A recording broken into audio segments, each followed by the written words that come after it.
Welcome to another episode of Sensational Customer Experiences. This is the show where we explore the idea that everything your customer knows about you is a direct result of input from their five senses. It's what they see, hear, taste, smell, and touch that determines how much they love you. And now here's your host and consumer experience expert, Wes Miller. Well, hello, everyone, and welcome to Sensational Customer Experiences. I'm your host, Wes Miller, and I'm excited about being here today with Dr. Barbara Strahl, who is a incredible conflict resolution master. In fact, she received her PhD in conflict analysis and resolution from Nova Southeastern University. I've had the great honor of working with her in many different capacities and seeing her work in this incredible process of conflict resolution. As we think about customers and the sensory experiences, certainly conflict is something that we're often talking about, those difficult customers who need some special care in order to make them feel good about maybe a situation that hasn't gone as well as we had hoped. And so, Barbara, I'm hoping that we're going to, actually, I guess I should say Dr. Strahl. We're hoping that today you'll give us some good insight on that. Before we start, there's one thing I do want to ask, and those of you who log into the episode page for this episode will notice that I have referenced her name with a small b rather than a capital B. And I've always wanted to ask this question: what is the significance of the small b when you write your first name? Oh my, that's a difficult question. I do use a small b, and it came from the feminist movement and recognizing that sometimes women are not recognized in the same capacity that men are recognized. So you'll notice that my first name has the small case letter, where my second name has a traditional capital letter, because that came from my husband rather than myself. Okay, and those of you out there listening who want further information on that, I would encourage you to jot your questions down in the comments section on the episode page for this episode. So I'd like to just kind of jump right in. Barbara has done some incredible things. She's written a book, Transformative Change. In fact, we have links to that on our episode page as well. She is currently working on a new book that she's co-writing, and what she is best known for is her conflict work and training for mediation and facilitation skills. And in doing that, she works a lot with people who need that kind of help and want to have a better understanding of how we all have opportunities to move through conflict when we have the right skills and the right knowledge of what to do. So let's just start with that, Barbara. Tell me some of your thoughts about, like, where do you get inspired from? Where do you get your ideas for this conflict resolution with folks that sometimes we are in conflict with?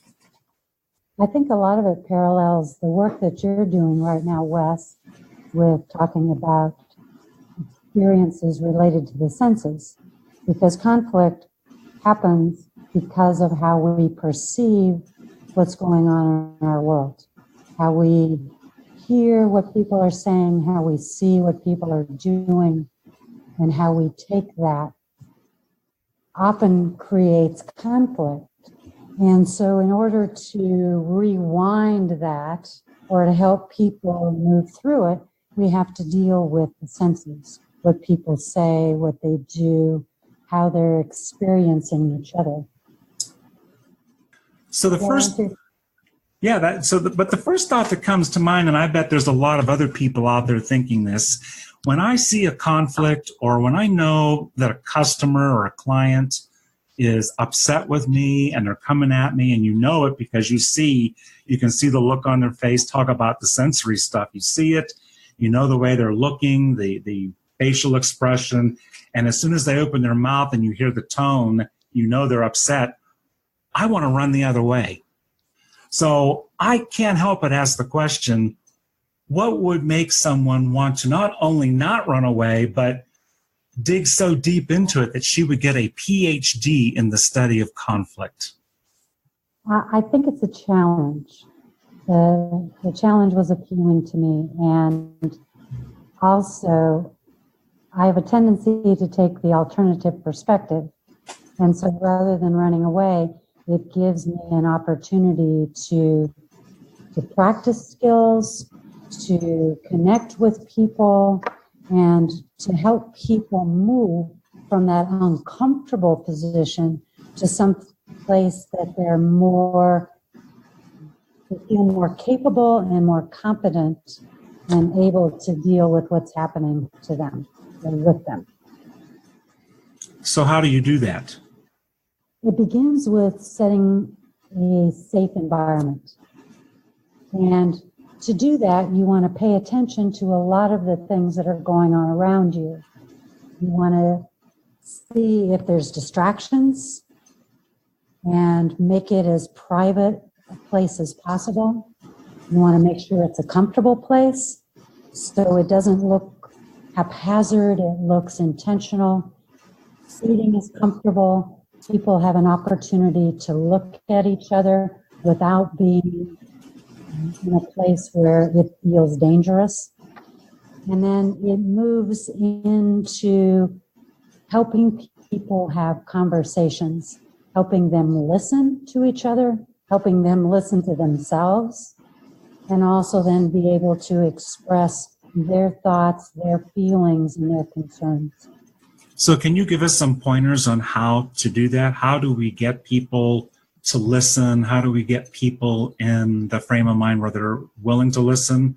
A lot of my experiences with upset customers is that they don't want to hear or listen. They just want to spew their anger and spew their message about what's upsetting them at that moment. Okay, there's a lot involved in that. And it begins, like I said, with having a safe environment. So if you're somebody who's at a front desk, you may want to step to the side to interact with this person. For mediations and conflict resolution, we take people into a private room. So setting that environment, making it safe. And then secondly, something you said is key to what doesn't help us.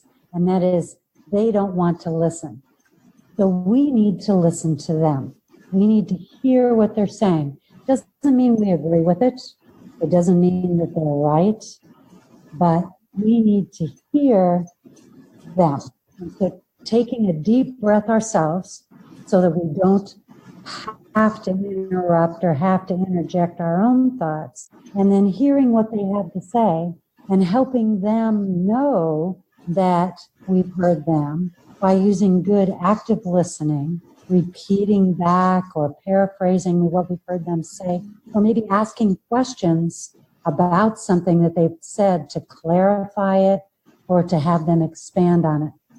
You'll see angry, upset people, when you do that, literally relax. Their shoulders will come down, their body language becomes less tense and more relaxed. And once they feel heard, then you have an opportunity to share information or to talk about options that are available. So the key messages I hear you saying is that really it's about us listening first and giving people that opportunity to say what is on their mind. And then if we do that effectively and we let them know that we're listening by some responses and paraphrasing and rephrasing what we're hearing, we can also look to see if their body language starts to communicate back to us that they are, in fact, calming down. I heard you say things like their shoulders will come down and we'll start to see a more relaxed look with them. Am I getting that?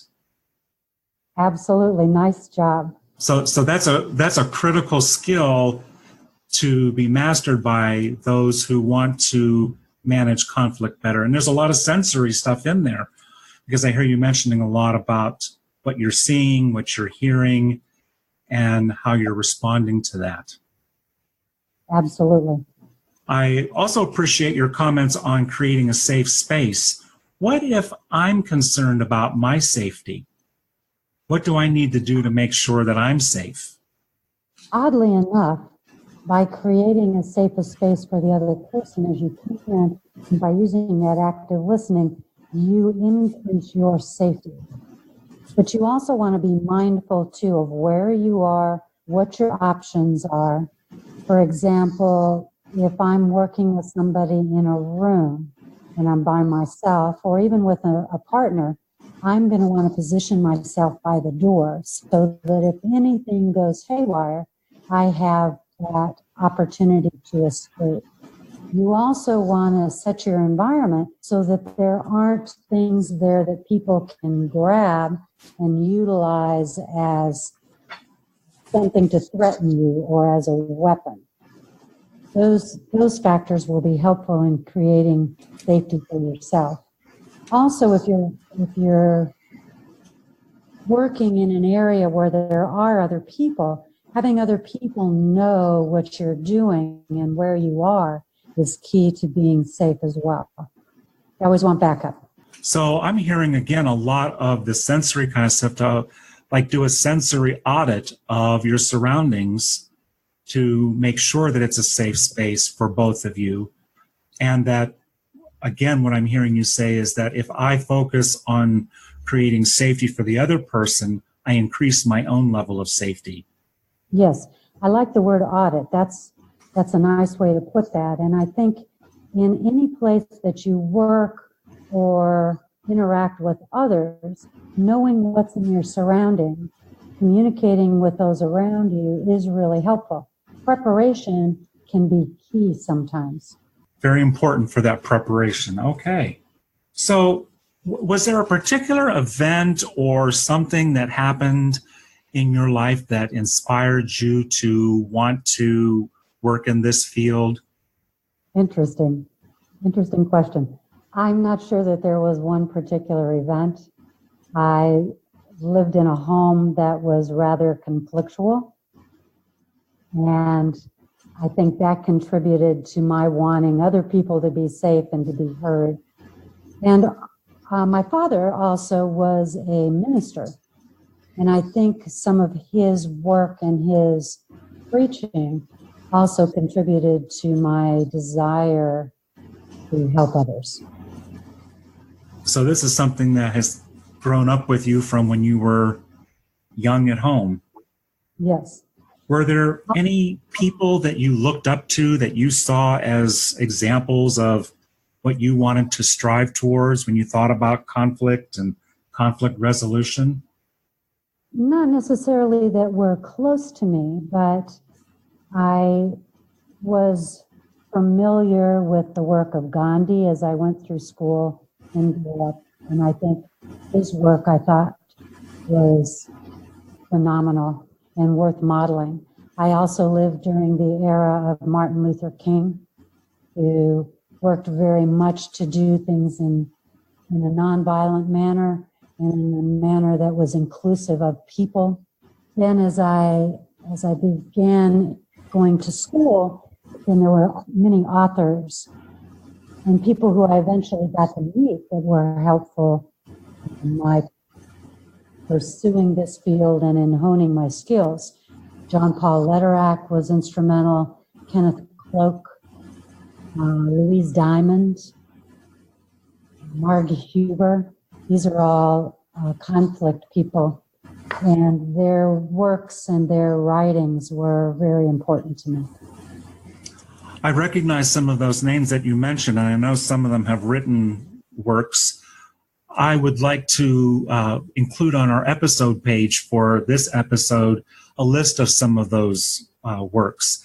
So when I'll maybe send you an email offline and get some of your recommendations for that, so that if we have listeners who would like to look into some of those works, they'll be able to reference them from the episode page.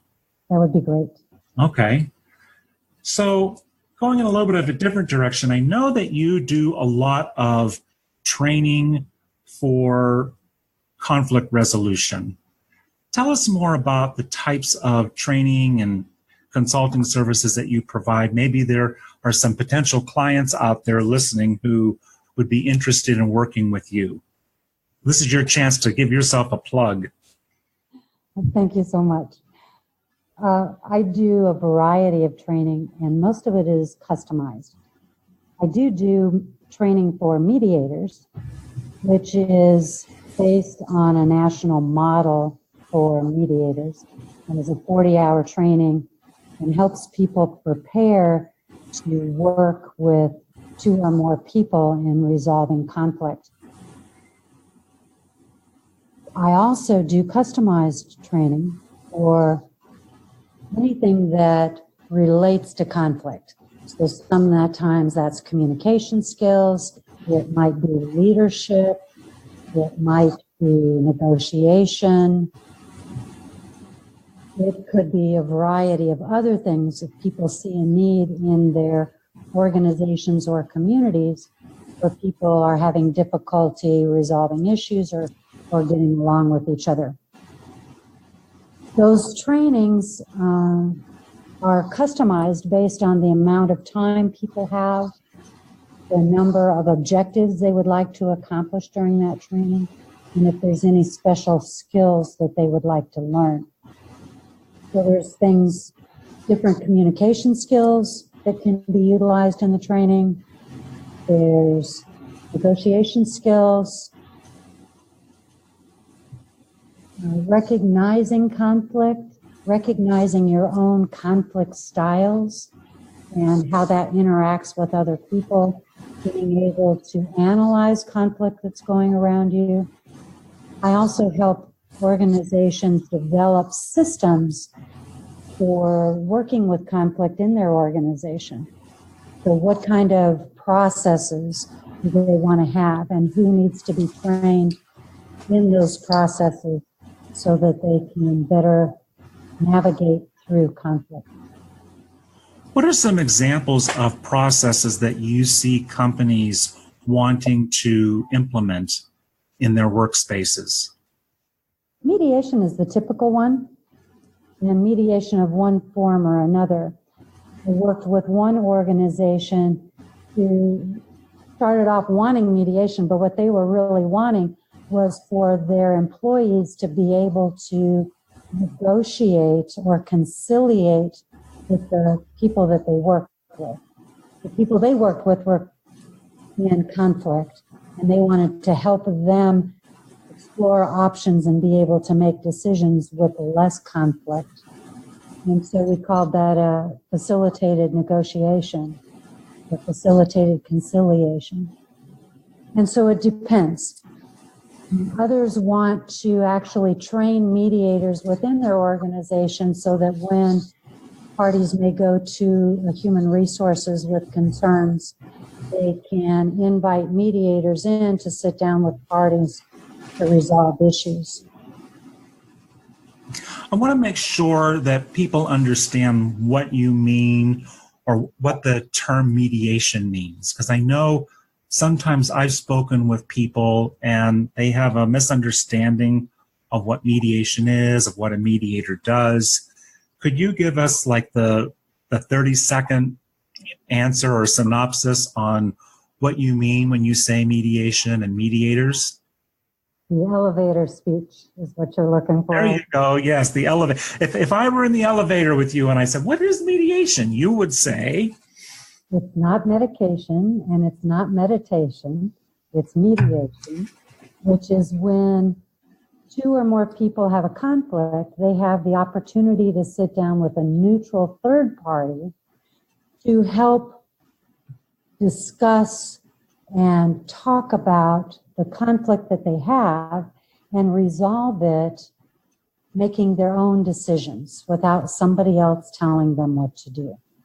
So the mediator takes them through a process, but the outcomes are totally up to the parties that are involved. So the mediator doesn't make any decisions or tell people what to do?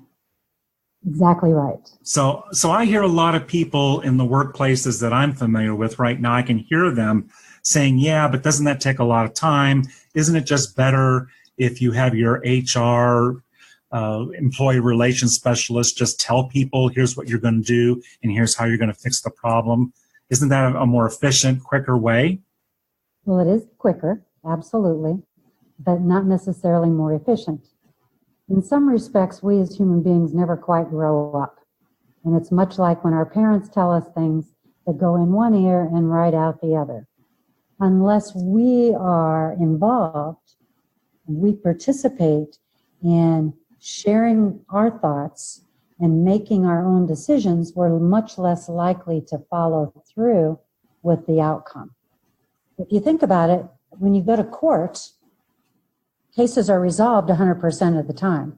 You've got a judge telling parties what to do. But compliance rate, people following through with that decision, take place less than 50% of the time. Where when parties sit down with a neutral third party, or even with themselves in a negotiation, and they make their own decisions, they're going to follow through with that decision probably 75 to 85% of the time, sometimes higher, because it was their decision, they gave their word, and they're much more likely than to follow through. So it's really about the efficiency of the follow through and the ongoing aspect of the conflict that is the best outcome from a mediation. Yes. Okay. Without like telling us the names or giving us any of your clients, can you share with us a story, a success story of when you've seen this implemented in the workplace, what it looked like? So maybe one of our listeners out there is a leader in a company and wants to have a more, have a better, just have an example of what that could look like in their workplace. Do you have an example of that? Oh, you're making me stretch. Part of being a good mediator is forgetting what I've mediated, since it's not something that's supposed to be shared with anybody else. But I mediate quite a few discrimination cases, or that's what they're called, are discrimination cases. And it's typically an employee sitting down with a supervisor or a manager and complaining that they've been treated unfairly. And they base it on usually one of the protected classes, whether that be race or religion or gender or age. And what I most often find is that they're feeling like that supervisor has not listened to them, has talked to them without much respect, and they're looking for a venue to have a conversation. And so one case that I did a while ago, the employee was really distraught and felt like the supervisor had singled them out in front of other employees, had belittled them in front of other employees, had no value for the work that they did. And they were really upset and were trying to figure out how to either crawl under the desk or get out of that department. And the manager, the supervisor in that case, had no clue that employee felt when they talked about them in an employee party, that they felt that they were singled out or belittled. They felt like they had been trying to include them in the group and had maybe tried to make them part of the group so that they wouldn't feel so separate. And it just didn't work out. And recognizing when they listened to the employee how they related those experiences, they learned a little bit more about that employee's personality and things that helped them feel like they were included and helped them feel like they were valued. And so they made some decisions about things that would be shared with the group, things that would not be shared with the group, how they would have private conversations if there were issues, and there was a recognition of each other in their connections and as people, and a commitment to respect each other in the future. That's a great story. It reminds me of the statement I'm often making that everything your customer, and I oftentimes replace that word customer with client, consumer, employee, team member, everything your employee knows about you is a direct result of the input they have from their senses. And you talked about how this employee was feeling when they heard and saw certain things that the manager was doing. Yes. So it's really important. I hear you saying that it's important to keep that in mind and to really take stock of all the sensory input that we're putting out there and how people respond. And sometimes I hear you saying that we might have the best intentions, but it may not be received that way.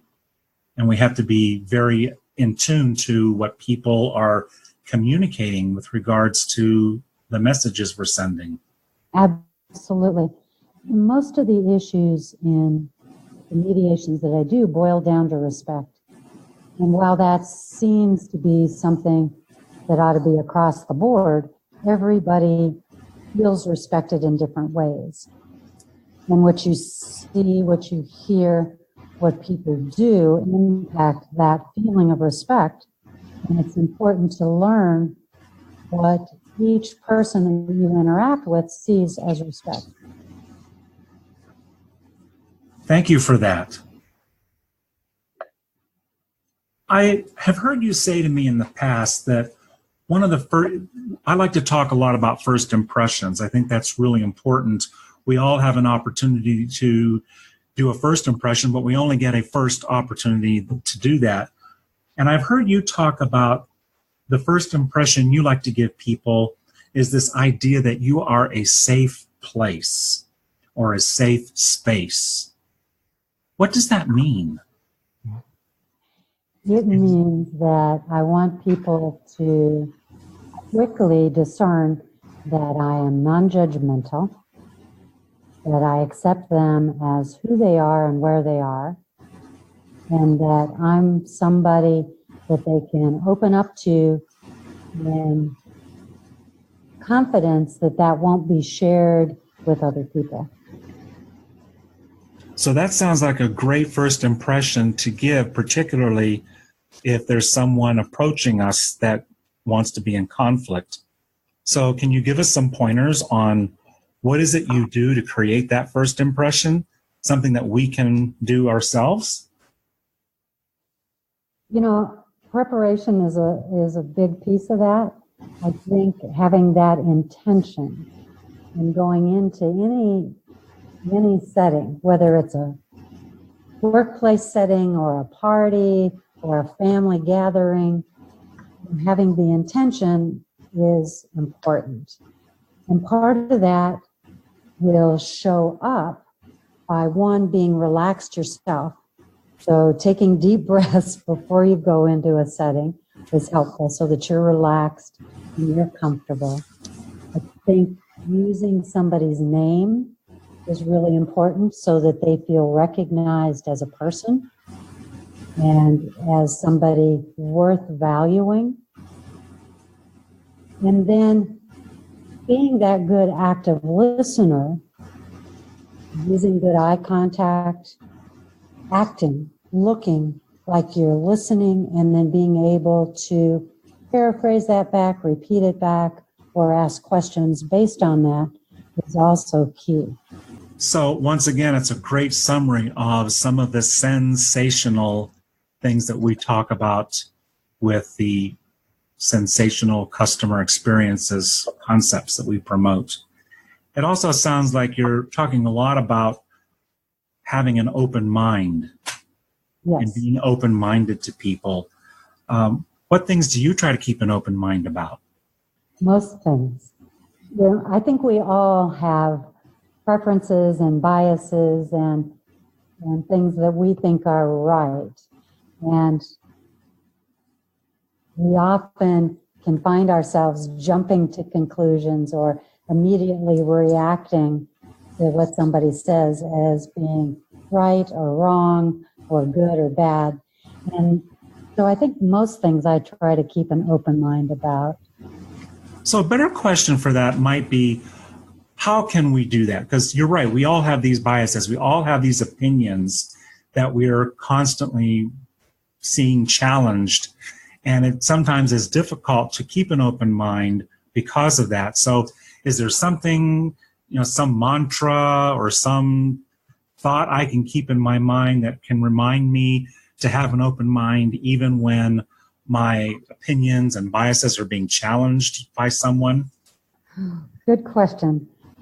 I think not only a mantra, but I think you need to do a lot of self-reflection as you go through a day.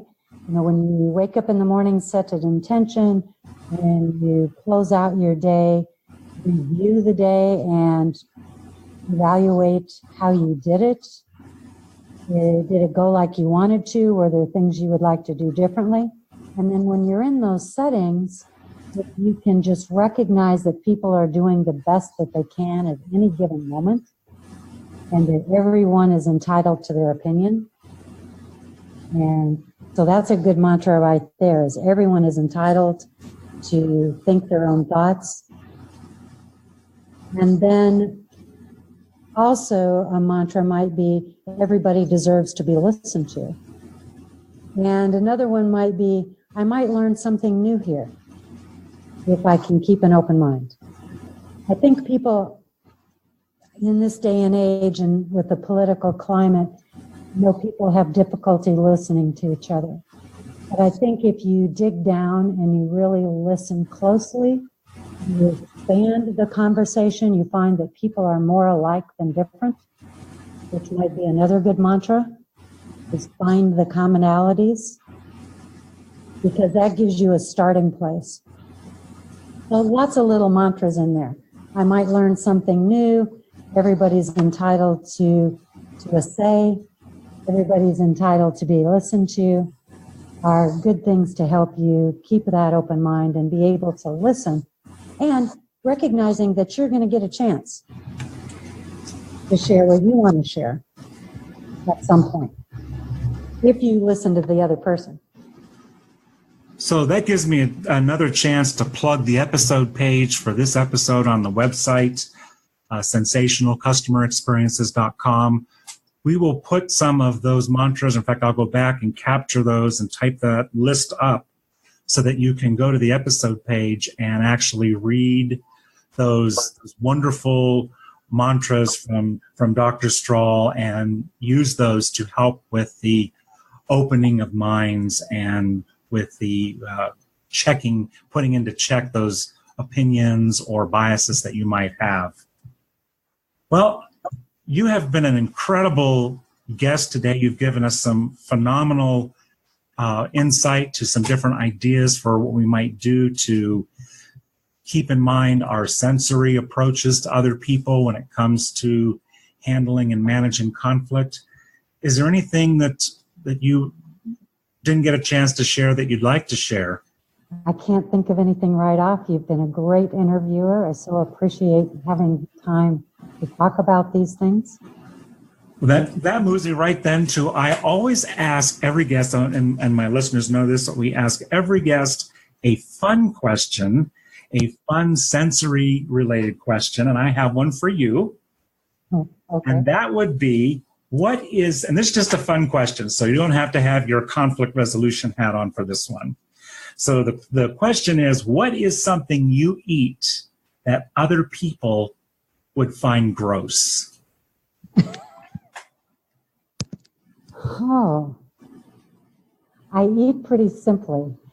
So in general, it's probably just vegetables, because I'm a vegetarian, and so I don't eat meat. And I have difficulty getting friends and family to even eat a vegetarian meal because they think it's gross. Okay, so vegetables are gross. And I bet there's a lot of kids out there who are saying, this lady knows her stuff. And finally, that moves us then to the final aspect of our program, which is that part of the program we call, Now That Makes Sense to Me. And that's where I'm inviting you to identify or share with us one or two strategies that our audience can use to help them develop sensational customer experiences from your perspective. I think probably self-reflection. Reflect on what makes you feel valued, what makes you feel important, and what makes you feel respected. I bet when you reflect on that, that you're going to find that it's how people treated you, what they said, what they didn't say, where they chose to talk with you, how much time they gave you, and all of those different sensory kinds of things. Whether they touched you or were close to you or were distant from you, whether the location smelled good, whether they smelled good or bad. I think that reflection will help you and utilize that information to provide good customer service for your customers and clients. Excellent. Thank you. Okay, now I'm going to go back, and you've brought something up that's going to be a bonus question, because I actually had this come up in training recently. And it has to do with, it's a conflict-related type question, and it's, how do I have the conversation with someone who has body odor? Oh. And so this is a group of new supervisors. One of them had a person that was in the group that worked for them that smelled bad, and they did not want to have that conversation. So any advice for those supervisors that have smelly employees and how to do that in a way that, because that's kind of a conflict, I think. Sure. And you'll find different people and different cultures and all of that react and respond differently. But I find that when you've got difficult information, one of the best things that you can do is ask permission to share information. Maybe you don't tell them if they aren't interested. So you might say something like, would you be interested in me sharing information about something that might be impacting your success? And if they say yes, then you can say, I've experienced this myself, or I've had comments from other people that have concerns about how you smell in the workplace. And I know that sometimes that can't be controlled, but I just wanted you to know that that was an issue that might be impacting how people respond to you. And if there's anything I can do to help, please don't hesitate to ask. And there you have it, the answer to a bonus question for our listeners today. But notice how cruel I am. I make my listeners listen all the way through to the end of the program to get that wonderful bonus material. Well, Dr. Strahl, thank you so much. We will have your contact information on the episode page for this episode. Anyone who would like to reach out to you, I assume that you're okay with having people reach out to you. Absolutely. And thank you so much for your time today. And I look forward to the next time we meet and visit. Absolutely. Thanks for your great questions. All righty. Bye-bye. Bye. Wow, some great and excellent advice from a leader in the field when it comes to conflict resolution. I hope that you found this information to be helpful, and I hope that you recognize and can appreciate now the aspect of the senses and the sensory experience that a person is having, particularly when there's a conflict. Creating sensational customer experiences sometimes means that we have to make up for a shortcoming, or we have to accommodate or attend to someone who maybe isn't experiencing what we're offering in the way that we thought they would. And sometimes we have to accommodate that. One of the models that I like to use is the T.A.M.E model, T.A.M.E. And it's an acronym I use for helping to reduce or lower conflict. The T stands for thank you. Always thank people for telling you about a conflict or a dispute that they have with you. People don't have to tell you about their disputes or their conflict. A lot of times they just walk away. So I always believe you should thank people. The A in T.A.M.E stands for apologize. Apologize that the dispute or the conflict happened.